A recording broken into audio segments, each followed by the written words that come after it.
Pessoal, graça e paz do nosso Senhor Jesus Cristo. Sou o pastor Claudinei, da Segunda Igreja Presbiteriana Conservadora de Curitiba. Bem-vindos a mais um vídeo do nosso canal.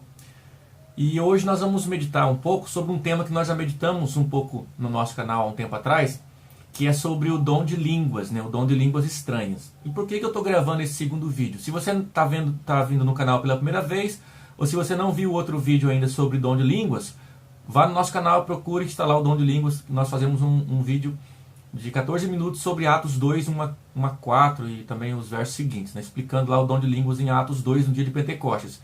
Mas hoje, alguns, apesar de não terem sido colocados no canal, mas muitas pessoas me procuraram e dizendo sobre e como é que nós devemos interpretar Corinto, a carta de Corinto, 1 Coríntios capítulo 12, 13 e 14, onde Paulo fala, local em que Paulo fala do dom de línguas também, E eu quero fazer aqui mais um vídeo hoje com vocês comentando sobre esse texto, é claro, tentando responder algumas perguntas e, claro, deixando as coisas no ar para a gente conversar e crescer espiritualmente. De início, dizer para os irmãos assim, os irmãos pentecostais que falam em línguas e que estão nos assistindo, o nosso propósito aqui não é zombar de ninguém, não é discordar simplesmente para criar discórdia, para criar divisão e debate sem propósito de edificação. O propósito nosso não é esse.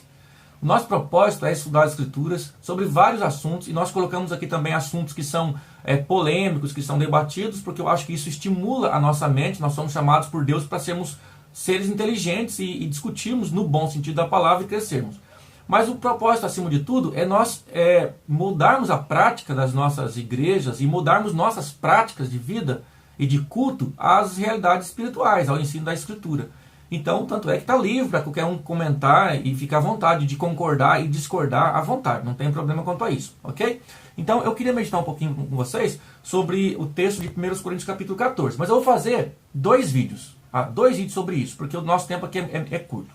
Primeiro, eu queria fazer uma visão geral, um comentário geral sobre 1 Coríntios 12, 13 e 14. E você, sabiamente, pegue sua Bíblia e dê uma olhada lá. Primeiro, dizer o seguinte. O texto mais conhecido de Paulo nesses três capítulos, do 12, 13 e 14, é o capítulo 13. Por quê? O capítulo 13 de Paulo aos Coríntios fala sobre o amor. Ainda que eu falasse a língua dos anjos e dos homens, e entregasse meu corpo para ser queimado, o amor é paciente, o amor é benigno, o amor tudo sofre, tudo crê, tudo espera. E por que esse texto é bastante conhecido? Reconhece aí. De onde que você conhece o texto? A gente conhece esse texto de casamento, de eventos de casamento, em que os pastores pregam sobre casamento, sobre o relacionamento conjugal, o noivo lá bonito, de terno, a jovem de noiva, toda feliz. E o pastor lê esse texto, 1 Coríntios 13, nós, muitos pastores, lemos esse texto e falamos sobre as características do amor, que devem reger o casamento, que deve aparecer no casamento. Beleza.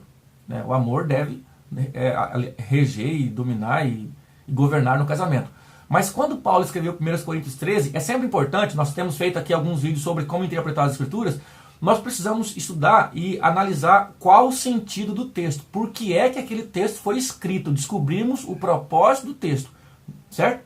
Então, quando Paulo escreveu 1 Coríntios 13, meus irmãos, acreditem, Paulo não devia estar pensando em casamento. Quando o Espírito Santo colocou na mente de Paulo para ele escrever 1 Coríntios 13, é muito, mas muito provável que não tivesse a intenção de tratar especificamente de casamento. Claro que os ensinos que estão lá podem e devem ser aplicados ao casamento, ao relacionamento de pais e filhos, de irmãos, enfim, de tudo. Mas o princípio geral, o que motivou Paulo a escrever 1 Coríntios 13? Vamos lá. Os irmãos sabem que a igreja de Corinto era uma igreja que tinha suas virtudes, são chamados de santos, mas eles tinham muitos pecados na igreja. Tinha o caso de um rapaz que tinha relação com a própria madrasta. Tinha irmãos que estavam processando um ao outro na justiça comum. Tinha gente tomando Santa Ceia, se embriagando na Santa Ceia. E um monte de outros problemas. E um dos problemas que tinha na igreja era o problema na ordem do culto. O culto era meio bagunçado. Então, ao mesmo tempo que essa igreja era a igreja mais complicada e mais cheia de pecados, Paulo chega a dizer que havia comportamento na igreja que não se via nem entre os infiéis, entre as pessoas que não são cristãs.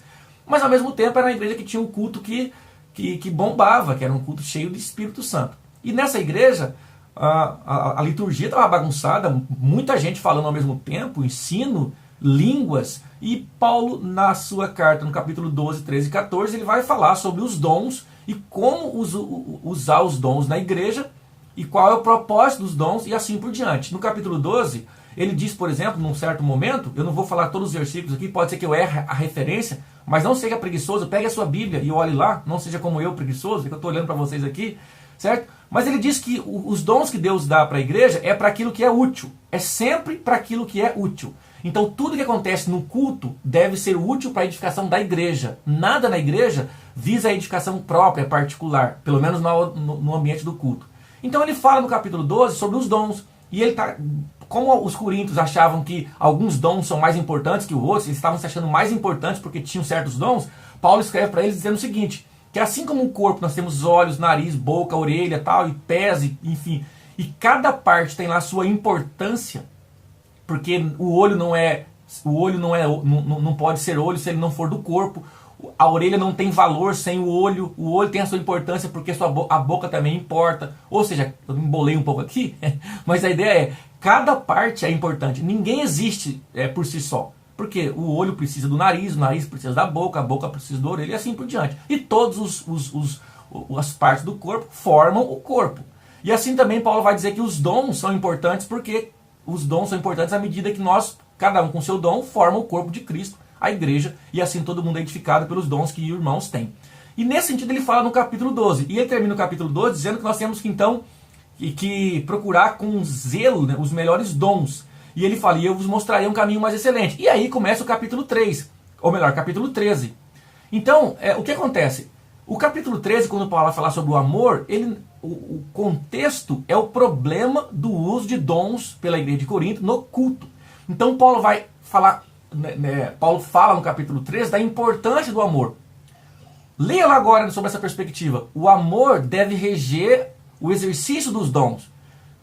Mais importante do que ensinar, mais importante do que você desenvolver os seus dons na igreja, é fazer isso motivado pelo amor. E aí aparece o capítulo 13. E ele fala que ainda que tivesse todos os dons, mas se não tiver amor, ele não tem nada. Então vamos traduzir isso aqui, meus irmãos. É claro que não dá para ficar aqui nós falando de detalhes do texto. É por isso que eu peço que vocês, como bons crentes, leiam a Bíblia agora sobre essa perspectiva. Nosso vídeo está acabando.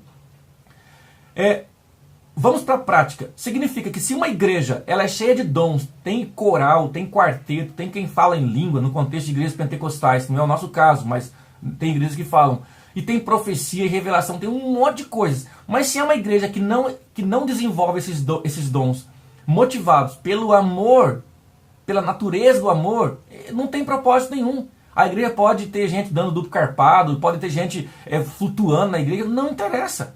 Nada vale sem que seja, a não ser que o amor esteja na base, seja a base do desenvolvimento dos dons. E é por isso que Paulo fala sobre o amor. E no capítulo 14, ele volta a tratar dos dons espirituais, inclusive da profecia, da revelação e do falar em línguas. E esse eu vou fazer num outro vídeo para que nós possamos continuar meditando. Mas ok, então qual é a lição principal? Nós devemos buscar os dons e devemos procurar em Deus o desempenho dos dons. Mas deve ser para a igreja, para a edificação da igreja. Falarei um pouco mais no próximo vídeo, então já assista o próximo vídeo.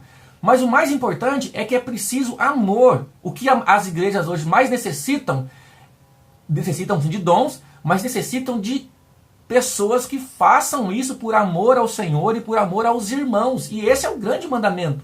Qual é o grande mandamento? É amar a Deus sobre todas as coisas e ao próximo como a si mesmo.